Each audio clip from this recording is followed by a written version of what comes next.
ایک ماں اپنے بیٹے کے ساتھ کہیں سفر پر جا رہی تھی کہ انہوں نے رستے میں دیکھا کہ ایک بزرگ لوگوں کو واز فرما رہے ہیں۔ اس لڑکے کی ماں نے جب دیکھا تو اپنے بیٹے سے کہنے لگی، بیٹا آؤ ہم بھی اس محفل میں شریک ہو جائیں، ہو سکتا ہے کہ اس عالم دین سے ہم کوئی ایسی بات سن لیں جو ہمیں دونوں جہانوں میں کام دے۔ بیٹے نے کہا، جیسے آپ کی مرضی۔ وہ بزرگ لوگوں کو فرما رہے تھے کہ جنت میں ایسے بالا ہانے ہوں گے جو ہوا میں معلق ہوں گے، نہ تو ان کے نیچے کوئی ستون ہوگا اور نہ ہی اوپر کوئی زنجیر جس سے ان کو لٹکایا گیا ہو، بلکہ وہ بادلوں کی طرح ہوا میں معلق ہوں گے۔ جب اہل جنت انہیں دیکھیں گے تو وہ انہیں ستاروں کی مانند دیکھیں گے۔ ان میں سے ہر بالا خانے کے 300 دروازے ہوں گے، اور ہر دروازہ آقائے دو عالم صلی اللہ علیہ وآلہ وسلم کے محل کے بالمقابل ہوگا۔ جب جنتی ان میں سے کسی بھی دروازے سے باہر دیکھیں گے تو انہیں حضور اکرم صلی اللہ علیہ وآلہ وسلم اور حضرت ابراہیم علیہ السلام کی زیارت نصیب ہوگی۔ پھر ان میں سے ہر بالا خانے میں سرخ یقوت کا بنا ہوا ایک تخت ہوگا۔ ہر تخت پر 70,000 نوری بسترے بچھے ہوں گے جن کے اوپر رحمتوں کی برسات ہوگی۔ ہر تخت کے نیچے سے 4 نہریں جاری ہوں گی، ایک پانی کی، ایک دودھ کی، ایک شہد کی اور ایک شراب طہور کی۔ اور ہر تخت پر ایسی حوریں ہوں گی جن کا سر والا حصہ کفور سے بنا ہوگا، اور سینے کا حصہ عنبر سے، اور سینے سے لے کر گھٹنوں تک کا حصہ کستوری سے، اور گھٹنے سے لے کر نیچے تک کا حصہ زعفران کا بنا ہوگا۔ اور ان میں سے ہر حور 70 حلے زیب تن کیے ہوگی، جن میں سے ہر حلے کا رنگ دوسرے سے علیحدہ ہوگا۔ وہ اتنی نازک ہوں گی کہ ان کی پنڈلیوں کا گودا اس طرح چمکتا ہوا دکھائی دے گا جس طرح یقوت کے دانوں میں سے داغا نظر آتا ہے۔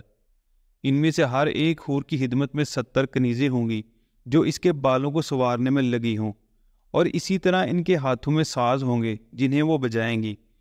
ان حوروں میں سے اگر کوئی ایک بھی دنیا پر ظاہر ہو تو اس کا نور سورج اور چاند پر غالب آ جائے۔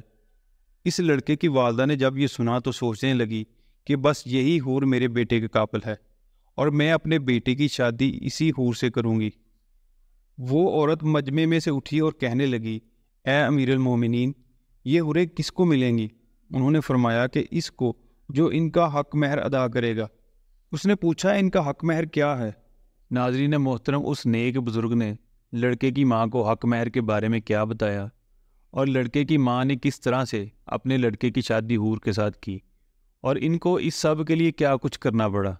ناظرین محترم، یہ سب کچھ جاننے کے لیے ہماری آج کی یہ معلوماتی ویڈیو آخر تک ضرور دیکھیں اور کمنٹ باکس میں اپنی رائے کا اظہار ضرور کریں۔ محترم دوستو، بصرہ میں ایک آدمی رہا کرتا تھا جو بڑا دولت مند اور مالدار تھا، لیکن خدا کی رضا دیکھیں کہ اس کے ہاں کوئی اولاد نہ تھی۔ آخرکار بڑھاپے کی عمر میں اللہ تعالیٰ نے اسے ایک خوبصورت حسین و جمیل لڑکا عطا فرمایا۔ انہوں نے بڑی محبت اور شوق سے اس کی پرورش کی اور اس پر بڑا پیسہ خرچ کیا۔ کچھ عرصے بعد اس بچے کا والد فوت ہو گیا۔ اب وہ بیٹا اپنی ماں کے زیر تربیت رہنے لگا۔ جب وہ بچہ جوان ہوا تو حسن و جمال اور خوبصورتی میں مثال بن گیا۔ اس کی والدہ نے اسے فتنہ اور نظر بد سے بچانے کے لیے برقع پہنانا شروع کر دیا۔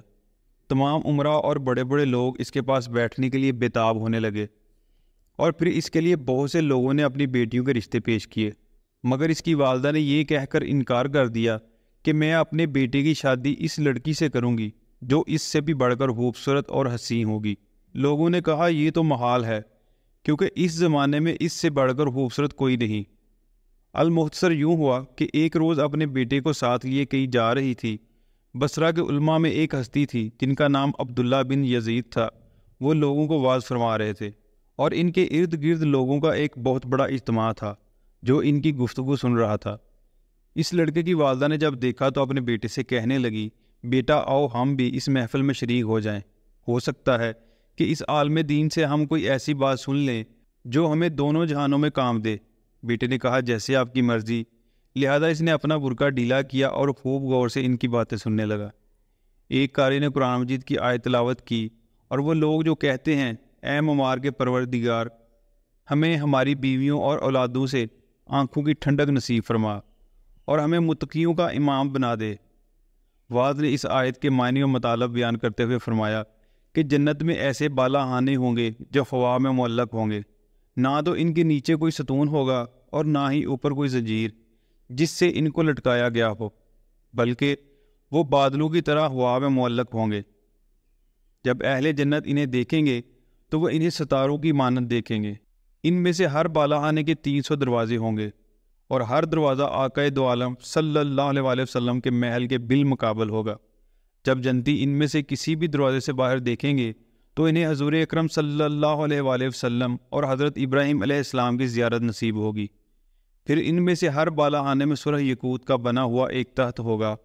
ہر تخت پر 70,000 نوری بستر بچھے ہوں گے جن کے اوپر رحمتوں کی برسات ہوگی۔ ہر تخت کے نیچے 4 نہریں جاری ہوں گی، ایک پانی کی، ایک دودھ کی، ایک شہد کی اور ایک شراب طہور کی۔ اور ہر تخت پر ایسی حوریں ہوں گی جن کے سر والا حصہ کفور سے بنا ہوگا، اور سینے کا حصہ عنبر سے، اور سینے سے لے کر گھٹنوں تک کا حصہ کستوری سے، اور گھٹنے سے لے کر نیچے تک کا حصہ زعفران کا بنا ہوگا۔ اور ان میں سے ہر حور 70 حلے زیبتن کیے ہوگی، جن میں سے ہر حلے کا رنگ دوسرے سے علیحدہ ہوگا۔ وہ اتنی نازک ہوں گی کہ ان کی پنڈلیوں کا گودا اس طرح چمکتا ہوا دکھائی دے گا جس طرح یقوت کے دانوں میں سے داغا نظر آتا ہے۔ ان میں سے ہر ایک حور کی خدمت میں 70 کنیزیں ہوں گی جو اس کے بالوں کو سنوارنے میں لگی ہوں، اور اسی طرح ان کے ہاتھوں میں ساز ہوں گے جنہیں وہ بجائیں گی۔ ان حوروں میں سے اگر کوئی ایک بھی دنیا پر ظاہر ہو تو اس کا نور سورج اور چاند پر غالب آ جائے۔ اس لڑکے کی والدہ نے جب یہ سنا تو سوچنے لگی کہ بس یہی حور میرے بیٹے کے قابل ہے۔ وہ عورت مجمع میں سے اٹھی اور کہنے لگی، اے امیر المومنین، یہ حوریں کس کو ملیں گی؟ انہوں نے فرمایا کہ اس کو جو ان کا حق مہر ادا کرے گا۔ اس نے پوچھا، ان کا حق مہر کیا ہے؟ آپ نے فرمایا، دن کا روزہ رکھنا اور راتوں کو جاگ کر رب کی بارگاہ میں سجدہ کرنا، اللہ کی فرما برداری کرنا اور کفار کے ساتھ جہاد کرنا۔ یہ سن کر بوڑھی عورت نے کہا، ٹھیک، مجھے یہ سب شرائط منظور ہیں، میں اپنے بیٹے کی شادی اس حور کے ساتھ کروں گی۔ وہ وہاں سے فوراً گھر گئی اور 40,000 دینار لے کر آئی اور کہنے لگی، اے امام المسلمین، یہ لے اور فقراء میں تقسیم کر دے، مجھے یہ شادی منظور ہے۔ اس بات کو کافی عرصہ گزر گیا۔ اس دوران عبد الواحد بن یزید نے اعلان جنگ کر دیا، اور اس کے لیے اس کے پاس بہت سے لوگ جمع ہو گئے۔ اس نے سب کو جنگ کے لیے تیار کیا اور انہیں ضروری سامان حربہ مہیا کیا، اور پھر لشکر کی روانگی کے لیے ایک دن مقرر کر دیا۔ مقررہ دن سے پہلے پورے ملک میں جنگ کا شور مچ گیا، اور ہر شہر میں منادی ہو گئی کہ مسلمانوں، اللہ کی جنت خرید لو اور اللہ کے دین اور اس کے بندوں کی مدد کرو۔ اگر تم فاتح رہے تو تمہیں ثواب اور مال غنیمت ملے گا، اور اگر شہید ہو گئے تو اللہ کا دیدار اور جنت کا انعام ملے گا۔ لوگ جوگ در جوگ اکٹھے ہو گئے۔ عبداللہ کہتے ہیں کہ میں نے دیکھا تو مجھے وہی لڑکا عربی گھوڑے پر سوار نظر آیا۔ اس نے مکمل اسلحہ زیبتن کر رکھا تھا، اور اس کی ماں نے اس کے گھوڑے کی باگ تھام رکھی تھی۔ پھر اس کی ماں نے اسے الوداع کرتے ہوئے کہا، بیٹا، میں تجھے اللہ کی ایمان میں سونپتی ہوں، خوب محنت کرنا تاکہ تو جلدی اپنی دلہن کے پاس پہنچ جائے۔ جب جنگ شروع ہونے لگی اور دشمن سامنے آ گیا تو مسلمانوں نے بھی اپنی صفیں درست کر لی اور اپنے دفاع کا جو بندوبست کر سکتے تھے کر لیا۔ پھر دونوں طرف سے جنگجو نکلے اور اپنے ہنر آزمانے لگے۔ اسی دوران اسی لڑکے نے اپنا نقاب اتارا، اپنا نیزہ سیدھا کیا اور اپنے گھوڑے کو ایڑی لگا دی۔ پہلے وہ آسمان کو دیکھتا اور پھر دشمن کو، اور پھر بڑی جرت مندی کا ثبوت دیتے ہوئے آگے بڑھنے لگا۔ میں نے اس سے کہا کہ تو آگے مت جا، کیونکہ تجھے جنگ کی باریکیوں کا علم نہیں ہے، ایسا نہ ہو کہ کسی مصیبت میں پھنس جائے۔ اس نے کہا، مجھے اس کی کوئی پرواہ نہیں، میں مال غنیمت اور لونڈیوں کو نہیں دیکھ رہا۔ میں نے پوچھا، پھر تو کسے دیکھ رہا ہے؟ اس نے کہا، میں تو ان 70,000 حوروں کو دیکھ رہا ہوں جن میں سے ہر ایک کے سر پر تاج ہے، اور وہ جنت کے کنارے پر کھڑی میری طرف دیکھ رہی ہیں۔ یہ سن کر میں تو روتے ہوئے پیچھے ہٹ گیا اور وہ جہاد میں مصروف رہا۔ جب دن خوب چڑھ گیا تو وہ بہت سے کفار کو واصل جہنم کرنے کے بعد پڑاؤ کی طرف واپس لوٹا اور آ کر کہنے لگا، مجھے وہاں جانے میں کتنی دیر ہو گئی ہے۔ لہذا اس نے اپنا خود اتار دیا، نیزہ پھینک دیا اور تلوار لے کر دشمن کی صفوں میں گھس گیا۔ وہ نعرہ تکبیر بلند کرتا اور تلوار کے ساتھ دشمن پر حملہ کر دیتا۔ پھر بہت سے کافر اس کی طرف متوجہ ہوئے اور اس کے گرد گھیرا ڈال کر اس پر پے در پے وار کرنا شروع کر دیے۔ اسی دوران اسے کاری ضرب لگی اور وہ زمین پر گر گیا۔ مسلمانوں نے یہ دیکھا تو انہیں بڑا دکھ ہوا اور ہر طرف ایک شور مچ گیا۔ بہرحال دونوں جانب سے پے در پے حملے ہوتے رہے، اور پھر جب عصر کا وقت ہوا تو اللہ تعالیٰ نے مسلمانوں کو فتح عطا کی اور دشمن کو شکست فاش ہو گئی۔ جب رات چھا گئی اور لوگ ادھر ادھر بکھر گئے تو میں اٹھا اور مقتولوں کے درمیان اس کی لاش کو تلاش کرنے لگا۔ حتیٰ کہ مجھے خون اور مٹی میں لت پت اس کی لاش نظر آ گئی۔